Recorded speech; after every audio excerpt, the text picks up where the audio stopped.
Today's guest is a commercial fisherman in the cold waters of Alaska. How much more manly can you get, right? He has raised his kids on the fishing boat out on the water with him. Richard Wheeler shares with us his experiences and his perspectives on the world.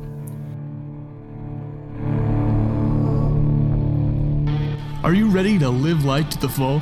Are you ready to rise up and live a life of honor? Are you ready to boldly step into a life of courage? This is the Manlihood ManCast. And here's your host, Josh Hatcher.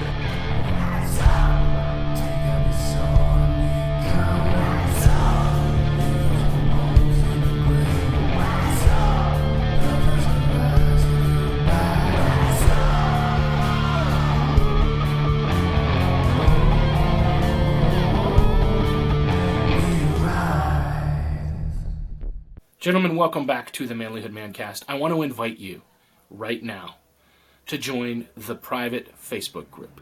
It's called the Manlihood Man Cave. It's a place where you are going to grow and become a better man because you're going to have community around you. We have what we like to call a safe space. I know when you hear the word safe space, you think like a whole lot of baggage. But I just want you, it's a place really, guys, where we men can be men without shame, without fear, without regret, and where the men in the group have your back, where the men are there to build you up and help you become better. Why would you not want that? So go to the private Facebook group and join, sign up. We'd love to have you because we're going to be better men together. Something else I want you to do, guys, I want you to go to manlihood.com/store and check out the Manlihood Apothecary Beard Oil. You really need this for your beard. It's amazing. It's got CBD in it. And it's got other oils, and it's going to make your beard smell great. It's going to foster beard growth, and you're going to have a great beard. And your wife or your girlfriend is going to say, "Ooh, you smell nice." And your beard is so soft. How do you get it so soft? She might even try to steal it and use it for her hair. So get it, because you need it. Go to manlihood.com/store to get the Manlihood Apothecary Beard Oil.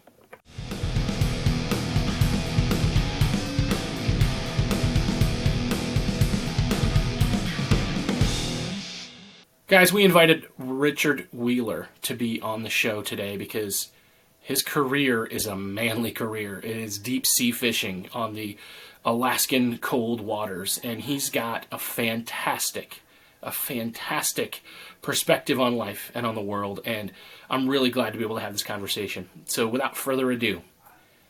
Well, Rich, it's great to have you on the podcast today. Why don't you tell me a little bit about what the work that you do, and I think it's a really interesting story, and what you're doing I think is going to be of a lot of value and interest to our men that we have listening today. So Tell me a little bit about yourself, man. So I just turned 50 this year. I've been commercially fishing for about 25 years, and I started fishing when I was, about 25 years old, 26 in there, and was interested in doing the job. And one of my best friends growing up, we were best friends growing up from childhood, wrestled through high school together, and then went to Oregon State together, wrestled there, and then he went to Alaska and got a job. Super educated, really smart guy, and I got done with school myself and went and he came back and said, "Hey, you should give this a try." So I got on a boat up in Alaska and gave it a swing, and from there, it's developed into what I do today. And it's been a wonderful lifestyle. Awesome. It's a lot of work. So what kind of fishing do you mainly strive for out there? So right now, we're in the middle of our Copper River season, which is we gill net, which is we go out in small boats. We use small, like the boat size that I'm on right now is a 32-foot. We draw approximately, I think my boat draws probably 2.5 feet.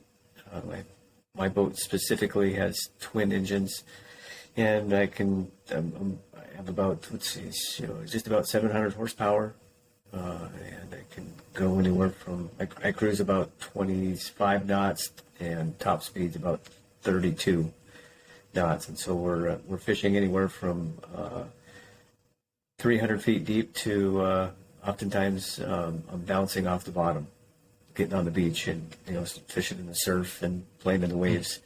The other times a year, in the beginning of the year, March and April, I'm longlining for halibut black cod, and we're off, generally about 100 miles offshore, fishing on the continental shelf, out in no man's land, and fishing for primarily black cod at that area, and then we get in a little bit shallower for our halibut. And that's what I primarily did before I came to the Copper River, is I exclusively longlined for about 6 months of the year, up and down, the coast of Alaska and then off the Washington coast. So pretty neat opportunity to do this kind of work. Yeah, I think a lot of men love to fish, but I don't know if they're cut out for making it a lifestyle, right? Making it their career. Yeah, no kidding. And not, as I was told, which was somewhat disappointing to me to hear this, I was told that my very first time in Seward, I got the chance to jump on Sena's dad's boat, my wife's father's boat, and made it into Seward. We're at a bar, a famous bar in Seward, and the gentleman that owned the Vancy was sitting there with me, and then my father-in-law introduced me to him, and he said, "Well, fishing's not for everybody." And I was like, "Really? It's I mean, I potentially might not be able to do this." I was disappointed at even the thought and the notion that this wouldn't be for me. So I have been, I think, really fortunate that it's fit my lifestyle, it's fit my my mentality and everything else. So when you go out on a fishing trip, how many do you usually kind of pull in a day? Well, if I'm longlining, we're looking anywhere from, we like to 20,000 to 30,000 pounds a day longlining, and we'll be running anywhere from 10,000 to 25,000 hooks, and then when we're gill netting, depending where we're fishing, but we do a fish count generally, and if you're on the Copper River, I would say anywhere from 300 to 500 fish a day. It's a good day. That's awesome. Yeah. So have you found that there are, I know when people go out just to fish, they say, well, it's not about catching, it's about fishing. Do you have days where it's not as good as others, or do you find up there that it's pretty plentiful? No, every day is different from the day before, and throughout the period, and even to describe it as everybody wants to be their own strip boat captain. As I talk to my crew that I have today, running the facility that I operate, these kids come up here and their eyes are big and they all want to go out and be the captains of their own boat. And so from the moment that you set your net and you pick it up, the fish have moved. So it's a real challenge to try to put the net in front of these fish. And then when you're out longlining, finding where these fish are at and doing it in a methodical way that doesn't waste a lot of time and waste a lot of energy doing it. So there's a lot of steps to this.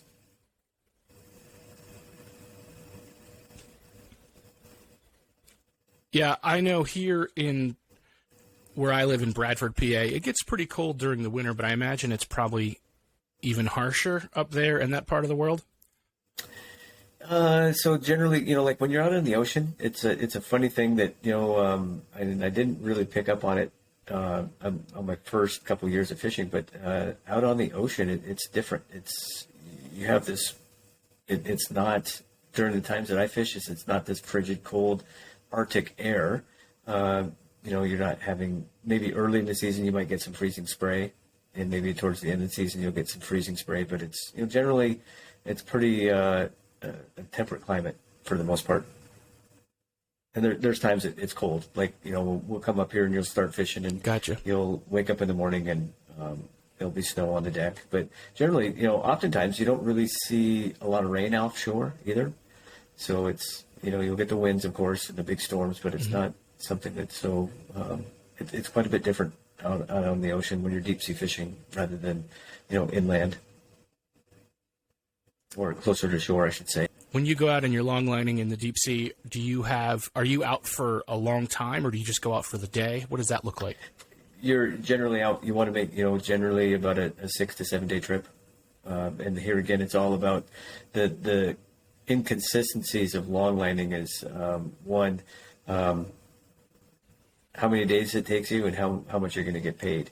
And so if you can do it quickly, you're going to get paid more because your expenses are lower. And then how many fish you're bringing aboard and how quickly you're bringing those fish aboard. So, Rich, I hear that you have your family do a lot of work with you. What is that experience like? Has that been good for you and your family? It's pretty incredible. So we started out before all this doing some pretty incredible. They would come up with me before we started 60 North and crew with me. All the kids would get on deck and I would pay them. I had some wonderful advice from a friend that said, make sure that you pay your kids. Don't, not pay them. And because you want them to get hooked onto this thing, you want them to be a part of this. And I think that money talks, and they've responded really well to that. So they come up and I have a son that's 16 years old, very athletic, very capable. And he's right on the brink of, if he chooses this to be a career, he can make a lot of money. To tell you that he doesn't have a choice at this point. This is what he's going to do until he graduates college. That's how we look at it. But the girls are also just as interested in. They're greedy and they want money too, and they will, go out and work on deck and do whatever we can. It's been a really wonderful time. And then we get to all, of course, look back at the pictures over the years and just see, how young they were being out on the ocean and doing some pretty fun things. How old were they when you started? See, my oldest was, when they started with me, Huey was 7, and then down, my next youngest would be Vancy. She's 3 years younger, so she would have been 4. And then Edie, my youngest daughter, was just big enough that we put her in a box in the galley. And that's what she kicked around in for a couple weeks. So it was super easy at that point. Yeah, throw in her potato box and tell her to hold on. Really, that's about what it was. It was it literally a dangerous probably a potato box. Was it a dangerous experience for? I mean, I am assuming just anytime you're out on the ocean, there's some danger involved. I'm assuming that if you're bringing your little kids, that there's probably a little less danger than maybe the guys you see on Deadliest Catch, right? Yeah, of course. Yeah, it's of course there's always danger. For us at that point, it's probably maybe even a navigational danger. Just kind of keeping your wits of you and watching. And then the other danger would be other fishermen around you, somebody not paying attention and hitting you, or those sorts of things. So it's at any moment something could happen, and to tell you that sometimes it does always happen. There's just things that happen.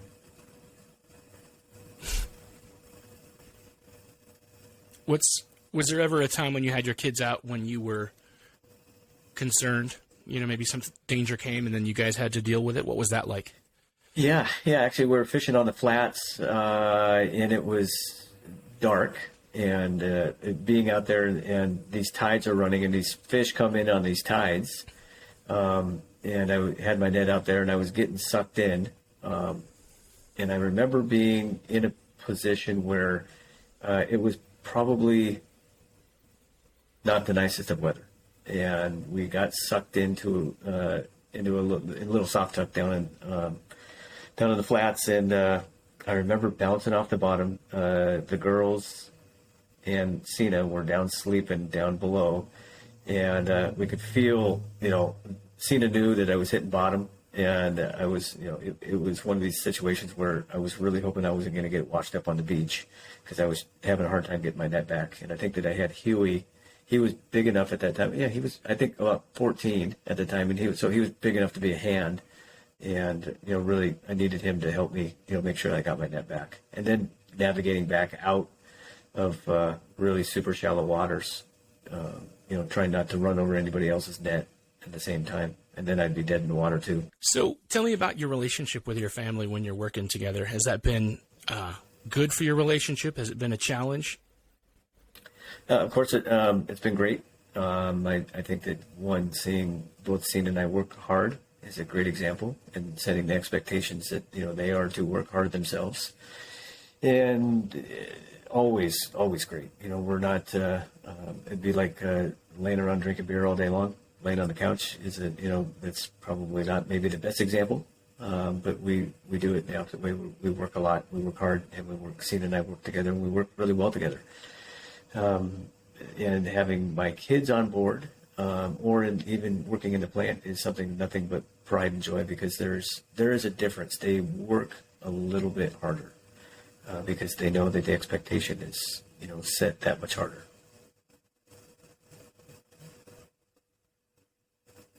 Yeah, I think a lot about the way that our culture used to be. We had an agrarian society, and the dads would go out to the field to work, and the kids would go out and work with them. And somewhere along the line, we've really been kind of separate from each other. So I always love to hear stories of times when the kids and the whole family can work together on something. Yeah. And to say that my kids are paying attention, I was brought up the same way. My dad worked really hard, and I worked with my dad also, just as my kids did. And there was times that I didn't work with my dad. And so there's times that I'm going, boy, I hope these kids aren't going to be a bunch of lazy potato bags. But at the end of the day, I think that they're going to be okay. I think that they're going to see how to work hard and what they're going to need to do to work hard, and they're not going to be afraid of it. Yeah. What's your favorite part about your career as a fisherman? Great question. I love the start of the season, and I love, particularly when I was longlining. I got to take the boat up at the beginning of the season. It was my rite of passage. It was the time that I had acquired all these maybe bad habits over the winter time, and I got to hit the reset button as soon as I got on the boat to head up the inside. We took 4 days to get to Juneau, and got to really focus on maybe trying some new things, new habits, breaking old habits, and then spending some time, maybe doing some extra reading. I listen to a lot of audiobooks on tape, and so really picking up on that stuff. So that's probably one of the greatest things that I love about my job. Is just the start of every season I get to try something new, and a lot of reflection, and then of course the end. I love finishing. That's awesome. You find that the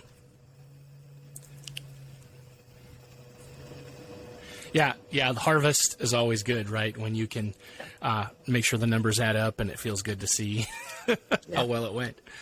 Yeah. Do you find that that time when you are working on kind of that reset for you, that and building those habits, when you talk about that, what kind of habits do you find yourself needing to work on to be prepared for that? Oh, as of late, it's been like a lot of positivity, a lot of really into the mental side of things. I coach high school wrestling, and actually I coach, period. I do a lot of coaching of youth. And so I'm really into the aspect of you can accomplish about anything you set your mind to. And, really thinking about, I'm really big on goal setting. And so some of those things, I really take the time to reflect and analyze and set goals, and, try to, this year, I'm taking vitamins, and I really try to do that every single day. And it's one of these things that I do. And then I wake up in the morning and, do push-ups, go to bed, do push-ups, so just sort of fun mind things that I try to do, and I try to see how, just mindset, really work on mindset. Do you find that makes a difference for your fishing itself? Absolutely. Yeah. I hold myself to a high expectation. I don't, I work hard. I work hard to, provide for my family and be there for them. And I don't sleep a lot because, I look forward to, getting home and spending time with them. And I want to, provide best I can and celebrate when I get home. So I don't take a lot of time for me up here to say, so I might feel a little guilty when I sleep through a period or a net pick or something like that. So I'm up working hard. What are some of the things that you need to do in terms of your mindset to kind of prepare yourself for that work? Do you find yourself having, is there, you talk about audiobooks, anything in particular that you're using that's really helping you? Yeah. So I'll share with you that in order to work here for me, in this capacity that I'm in, I also fish, and then I also run a small processing facility that we bought. In order to work for me, you have to set goals. And I'm huge into goals. I'm huge into the process of setting a goal. And then I take it serious myself. I have a goal that I work on daily. And it's and as I tell my kids could probably verbatim tell you my goal. And it's before I set my feet on the ground, I've already decided what kind of day I'm going to have. And it's that mindset of controlling my day, working at that every single day. And I literally, before I put my feet on the ground, I've already decided. And then I roll out of bed, I put my feet on the ground, and I got my mindset ready for the day, the challenge. And every day is not going to be the same. I'm going to have different challenges throughout the day, but I'm still working on achieving, having the best day that I can and making it great. That's awesome, Rich. I love it. Yeah. That's some of the things that I've been working on as well, and working with our guys as well, just kind of processing that. Your mindset has such an effect on everything that we do. Everything. I will find myself getting grumpy and, I'm upset about something, or I'm hungry. Yeah. And then, all that stuff goes out the door, sometimes when the challenges come. Yeah. I'm really, really big into, like reading, and, shifting to neutral is one of these things that I love when I say that and somebody comes back at me like, oh, hey, I've read that book. And it's something that I work with my kids, and it's, we're let's think about the process right now and where we're at and how we're going to accomplish and get over the hump and get over obstacles is really challenging. And it might not be the best thing that is happening right at that moment, but we're going to get to neutral. We're going to think about it, and then move on and not dwell.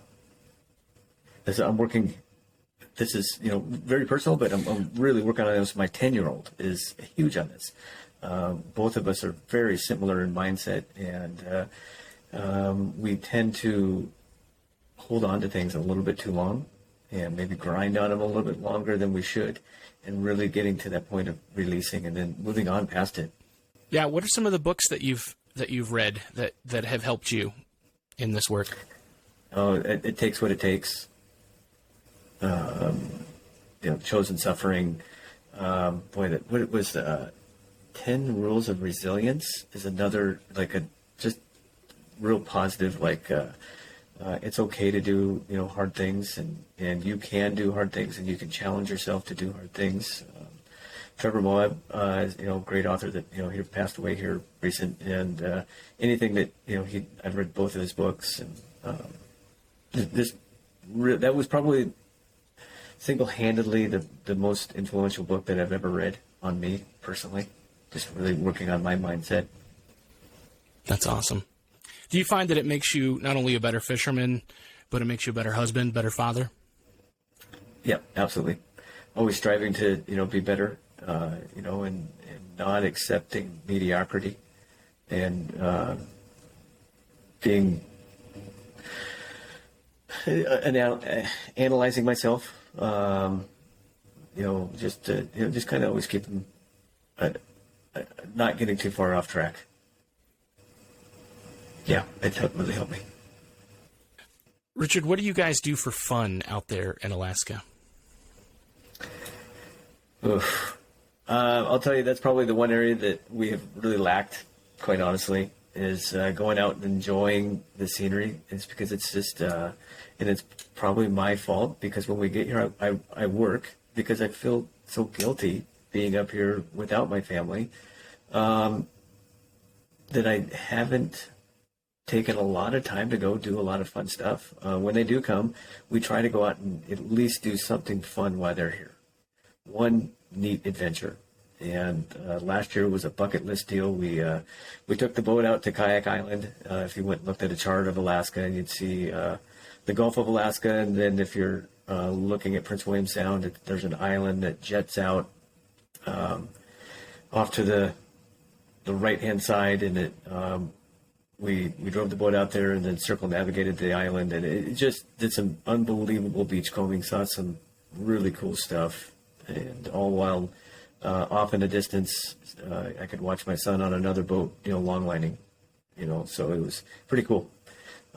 Years prior, we'd go to Prince William Sound, and, we've had experiences where on my birthday, we've been up on the glaciers, watching the glaciers calve, taking glacial ice and having a cocktail, having the icebergs bounce off the boat, fun adventures like that, kayaking around. So I guess we have done some good stuff together as a family up here, but there's always, this year we did a pretty neat hike, pretty challenging hike up on top of the Sheridan Glacier. So it was pretty neat. Yeah, that sounds like a lot of fun. I think every time I think of Alaska, that's what I think. I think about all the adventure that's there, and it's kind of hard. I mean, you have adventure every day as part of your job too, so. Yeah, kind of. Yesterday, I got to go out, and my family's back home right now, but I got a couple of the guys in the shop that we went out and had to go up and pick up a couple 100 dozen oysters, about a half hour away. So we went out there, and it was not ideal conditions, and it took 3 of us, and I'm glad that I went and was able to help out and be a part of it. So fun stuff like that. That's awesome. Yeah. Richard, I like to ask my guests some specific questions, and I think this kind of gets to be a fun part of the interview because we get to see inside your brain in a new way. What does it take to be a man? This when prior to this, you had sent me this, and I looked at this and I was like. This has been a riddle of mine for the past 15 years. That very question, what does it take to be a good man? And I have a degree in sociology. I'm very pattern oriented. I like looking at patterns, and I like trying to figure out a few things. And I will tell you that I think that I figured it out. At least I'm going to tell myself I did. So I would. I'm laying in bed one night, and I yell at the top of my voice, I figured it out. And this has literally been something that I've been trying to figure out. What patterns, and I'm referencing, I'm looking at great men, our presidents, of past, and people that I admire, great CEOs. And what is it in common that what has made them a good man? And I think it's impulse control. Not blurting out the very thing that comes to your mouth or to your brain. And just sitting back and acting like you've been there and having the presence to know that you can make a good decision and the right decision. Definitely. I can picture that self-control being an important part of a man's life kind of across the board, not only just with what you speak, but what you do. So many men just do whatever they feel like. Yeah. Yeah, and say whatever they feel. And, we have, I'll reference, just a past president that, didn't have the impulse control, just to shut up. You don't need to say the very first thing that comes to your mouth. And, that's the sort of thing that I'm talking about, and having control to just be aware of where you're at. And this is a challenge that I work on also. This is one of my goals to tell you also is to really exhibit great self-control, impulse control. I have, 25 people that work for me, and everybody, their problem is the first and foremost that I got to deal with at that very moment. And oftentimes I want to tell them to, something else that they probably don't want to hear, but I got to sit and listen to them. And I will tell you that I have never felt bad just sitting back and thinking before I spoke. And that's probably might be the best description I've ever given right there, is because it is a controversial, thing, and I can reference the great CEOs that don't do that. Steve Jobs, who's read his book and it's unbelievable, and absolutely suffers from lack of self-control, impulse control, and so it's one of these things that I don't know. It's a challenge. Yeah, my dad always told me, Josh, you don't have to say everything that pops in your head. Yeah. There's a time and a place, and and so I do really work on it, and I enjoy working on it, and I will tell you, oftentimes I fail, and I'm like, ugh, I wish I wouldn't have said that. So, but I'm working on it. Awesome. Yeah, me too. I fail quite a bit. I'm working on it myself. Rich, you said that your youngest is 10, so that might make this a really interesting question. If you were to run into the 10-year-old version of yourself, what do you want yourself to know? You can accomplish whatever you set your mind to and have a good time. I don't know. I'm a big believer in pixie dust, and a big believer in nurture versus nature, and these interactions that I have with young people. And when I'm coaching, I really take the time to my interactions with these kids. I really consider, and that I want them to know that at every turn, I really think that they could accomplish whatever they set their minds to. Oftentimes I describe this goal setting as this isn't a wish list. This is a goal that you're going to have to work at. So if a kid so desires to, be a 4-time state champ, absolutely. Do I think you could do it? You bet. But it's going to take an immense amount of work. So for me to have been touched by somebody and had them say, "Hey, you can do whatever you set your mind to." I think I think that I would have been receptive. Yeah, I think that's awesome. I think some of the people that I ask that question, that follow-up question, some of the people might say no because I was a cocky kid, but I do love that you can picture that it would have made a difference because, like you said, you're working with kids now, you're coaching kids, and they need to hear that enforcement, that reinforcement, that encouragement. Yeah.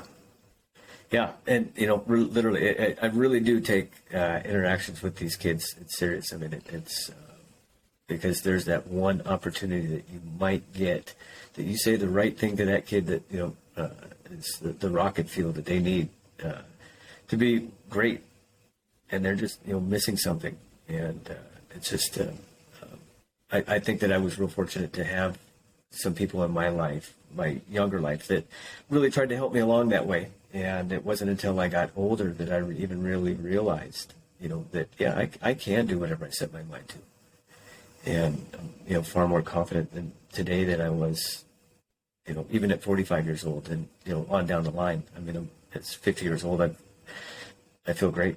My body feels good. My mind feels, great. And I can do hard things.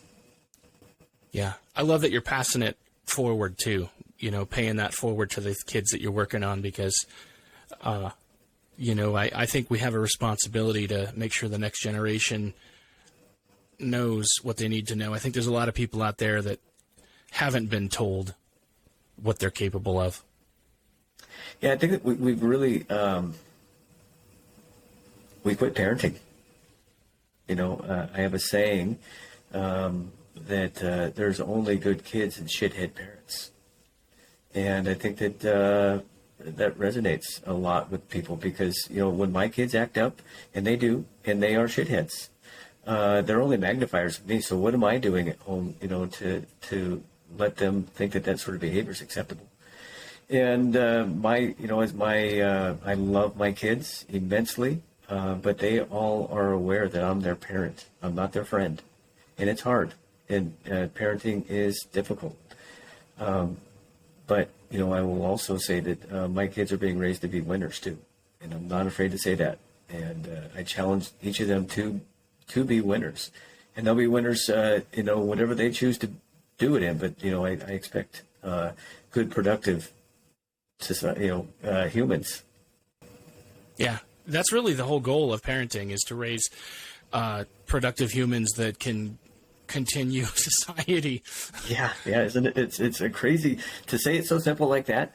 You would think that it's that simple, and but yet we're kind of a lot of falling down on the job and wanting to be buddies and friends, and it's hard.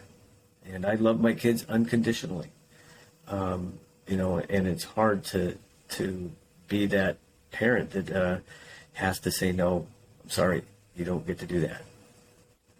So, and I think that I'm excited to see my kids as adults, and there will be times that we'll get to be friends. I do think that you never quit parenting. I had a conversation with my mom yesterday that she was parenting me. She's 70 years old, and I'm 50, and so I appreciate that. I appreciate that her willingness to do that. So it's something that we can't forget. Yeah, I know you're a little older than me, but I got a little earlier start than you. So I've got grown kids now. We had 4, and I've got one that's left at home. She's 17. So my oldest 2, they're twins, and I've got a grandkid and another grandkid on the way, and Awesome. And that's when it gets fun, man. Yeah, awesome. That's when it gets fun. Oh, I can't wait. Yeah. Well, I can't wait, but I can't wait. That's cool. Yeah, I know what you mean. Yeah, you can wait, but you can't, right? Yeah. Yep.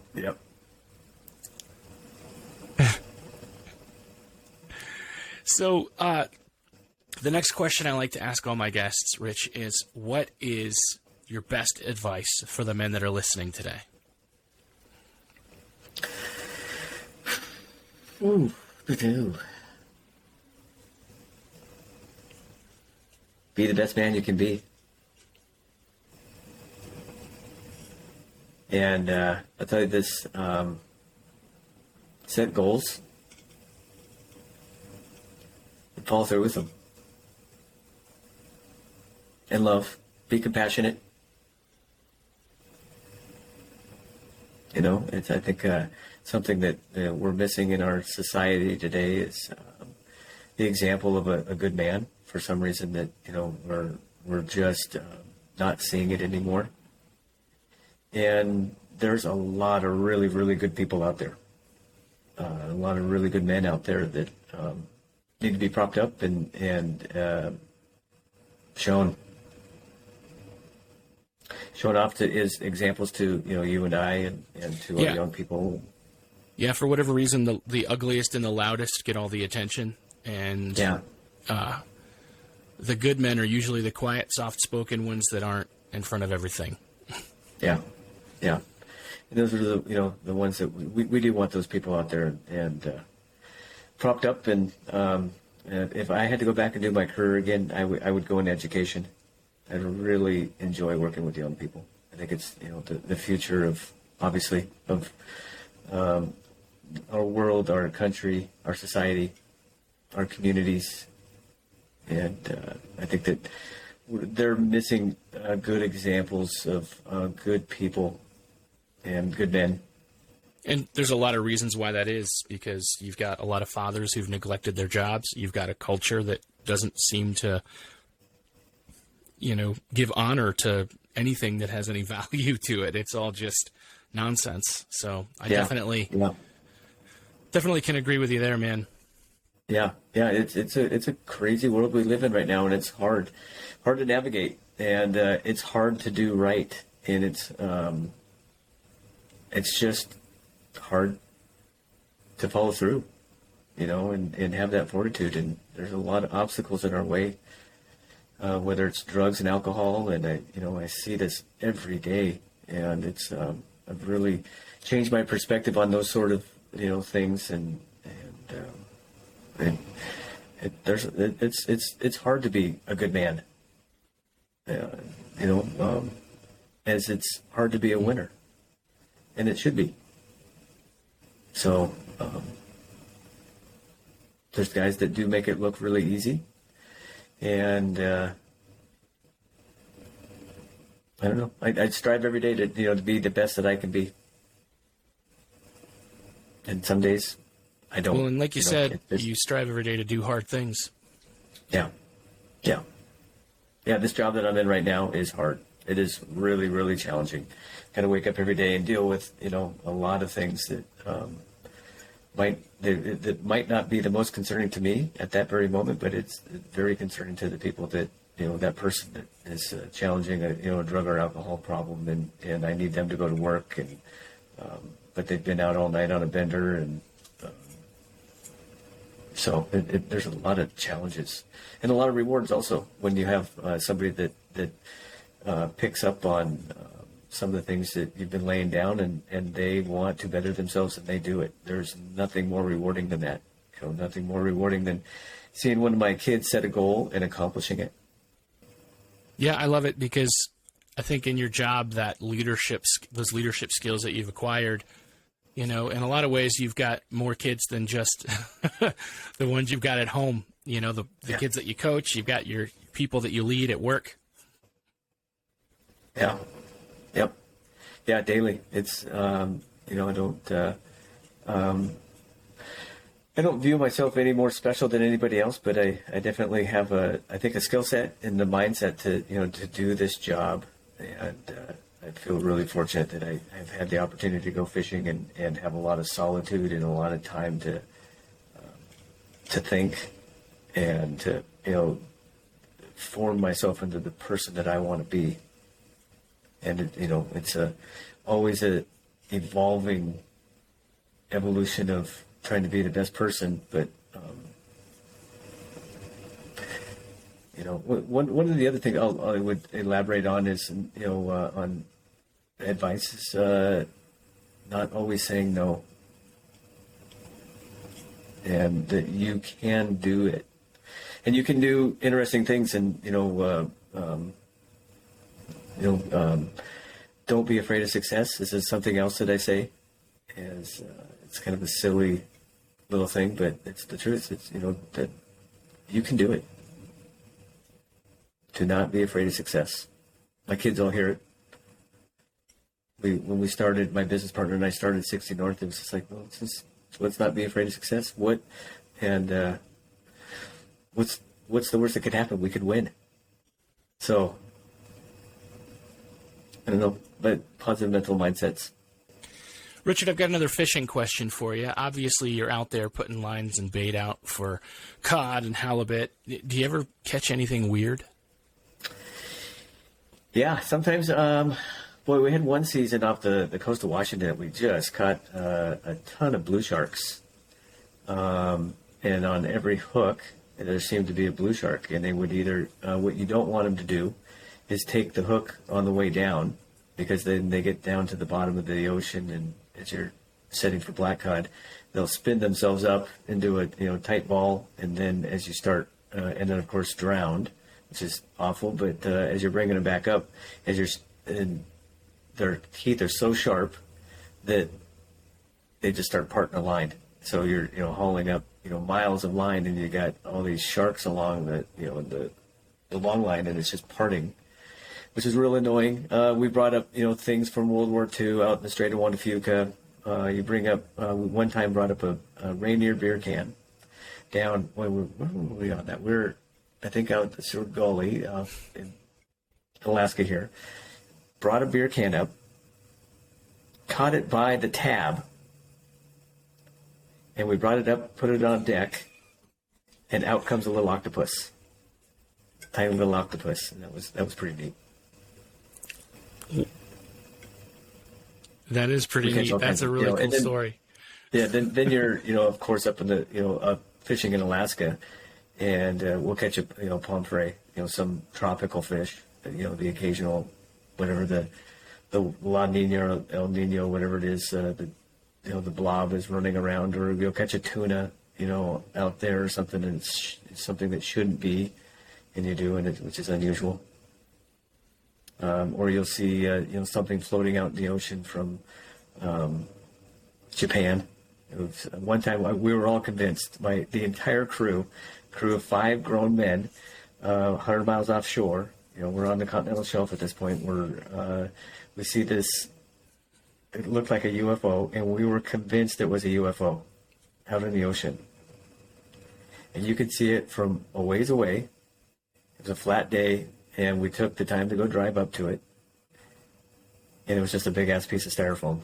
So it's just things like that, optical illusions of something crazy out there, and then you'll see saying a lot of really neat things. I did on the way home from I was coming in from a trip, getting ready to fly home from a long line trip, our last trip going home. Sena was going to have Hugh. I flew. We were driving the boat into Sitka, and on the way in, I found a glass ball that was probably a gallon and a half big. And I just saw it bobbing along. I was on watch, and pulled it out of gear, went out and got it, and it had it had floated over from Japan, and it had an immense, probably a 2-foot long, 3-foot long beard, barnacles hanging off. This thing had been in the ocean for who knows how long. That was, a neat find. I can imagine the strange and oddities would be a lot of entertainment when you're out there on the ocean. Yeah, catching different kind of fish, and you can see that they respond differently, and some fish, like I was talking to one of my coworkers the other day, and we're talking about mammals. When you catch a mammal, or even a non-mammal would be like a skate. That you can see these creatures have more than just a mouth that they feed. They actually have like a soul. It's just an odd thing that you just look at them and you go, oh, they're looking back at you, which is weird. So it's been interesting. And in my time of fishing, when I very first started fishing, the sperm whales were just starting to. They'd come up and still lay up against the boats and interact and. Would have the occasional, you'd throw heads out to them or something like that. And now they're, out there taking every fish off your line, and you come up on them and you can scare them sometimes, and they'll shit themselves. And it's kind of a funny interaction with these huge animals. Sounds like giant seagulls or something in the water. Yeah. And we deal with the big giant seagulls too. The albatross are funny animals, funny birds. Yeah, that's awesome. So, Richard, if our listeners want to connect with you, they want to see the work you're doing, what's the best way for that to happen? So we have 2 websites. We started direct marketing my fish here about 10 years ago, and seen that I've done a fairly decent job of keeping track of how the industry's going. When I first started fishing, I was just longlined. I mean, it was I went to Bristol Bay for a couple of years, and then I just jumped on a longliner, and that's what we did. And the quota started dying off, and we saw kind of the writing on the wall as we needed to maybe generate a little bit more income. So we started direct marketing my fish exclusively, and then that grew into which is you can contact us there at Sena Sea, SenaSea.com. And then 5 years ago, I had the opportunity to purchase a processing facility here in Cordova. It might have been the stupidest idea that I've ever done, but I put together a little investment group, some people that were like-minded, and thought that we had a pretty good idea. Got a business partner, and where we openly buy and wholesale fish from halibut, black cod, all the Copper River species, sockeye, king, coho, And that's the facility that I run. And it's been a lot of fun. Probably the coolest job that I've ever done, quite honestly. It's super challenging, super intense. I work at it probably 16 to 18 hours a day, every day. It's really rewarding when it goes right and really frustrating when it's not right. So it's just been one of these things that it's fun. I've met a lot of great people. And I love selling fish. I've learned a lot about how to do it there. And you can reach us there at 60 degrees north, Cordova, Alaska. Awesome. Richard, I really appreciate you taking the time to have a conversation with me. And I want to encourage our guests, if you want to connect with Richard, we've got those links in the show notes and on our description on YouTube. So awesome. Yeah. Thank you so much, man. I really appreciate it. Yeah, thank you. Yeah, I really appreciate the conversation, and I could probably go on for hours about all these things that I think about when I'm out fishing. It's truly one of the greatest experiences that I've ever had in my life, and I really do feel fortunate to be able to have, done this for a living, and because it is, the American dream to be your own shrimp and boat captain, and go out and do it, and I just love it. That's wonderful, wonderful people. Yeah, that's awesome, man. Well, I appreciate you sharing it with us, and I think we've learned a number of lessons from hearing about your story and your experiences today, so I really appreciate it. Yeah, thanks, Josh. Appreciate it. Nice talking with you. You too.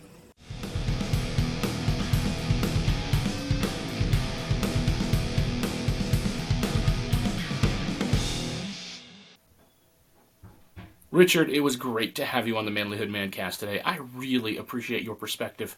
You've got a really great way of seeing things, and I want to wish you the best of luck. And I hope you catch all the fish, or at least all the fish you should be catching.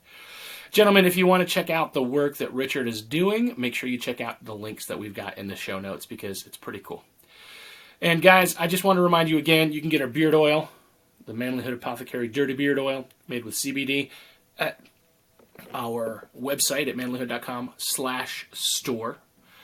And I'd appreciate it, guys, if you're listening to this on iTunes or on Spotify, leave us a rating or a review. If you're watching it on YouTube, please subscribe to the channel, share it. Let's tell everybody about this. I would love it, guys, if we could really grow our reach, because the men that are getting something out of this take the time to share it and to tell others about it. So please, tell others about it. Invite them to the Facebook group. We would love to have you. Anyway, as always, guys, I just want you to know that I love you and I care about you. And I'll see you next time. If you want to be a better man, check out our website, manlihood.com, for blogs, videos, and more from our Manlihood team. And you can also join our private Facebook group, Manlihood Man Cave, where you can meet up with a band of brothers who will challenge you and help you on your journey of manhood. This episode is produced by Hatcher Media for manlihood.com. Be sure to subscribe and leave us a review on iTunes, YouTube, or wherever you're listening to the show. Tune in again for more of the Manlihood ManCast.